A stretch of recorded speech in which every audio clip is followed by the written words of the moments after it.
বাংলা ভাষায় কথা বললেই বাংলাদেশি হয় না, যেমন হিন্দি ভাষায় কথা বললে সবাই পাকিস্তানি হয়ে যায় না, বা উর্দু ভাষায় কথা বললে। ভারতবর্ষেও একটা পাঞ্জাব আছে, পাকিস্তানেও একটা পাঞ্জাব আছে, কিন্তু সে যখন পাঞ্জাবিরা নাম লেখে, তারা ইন্ডিয়া বলে লেখে, পাঞ্জাব বলে লেখে। তাই বলে আপনি তাদের পাকিস্তানি বলে তাড়িয়ে দেবেন?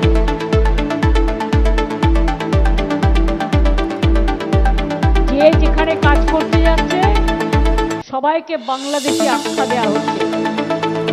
এই মূর্খদের, এই অর্ধ শিক্ষিতদের, এই অর্ধমূর্খদের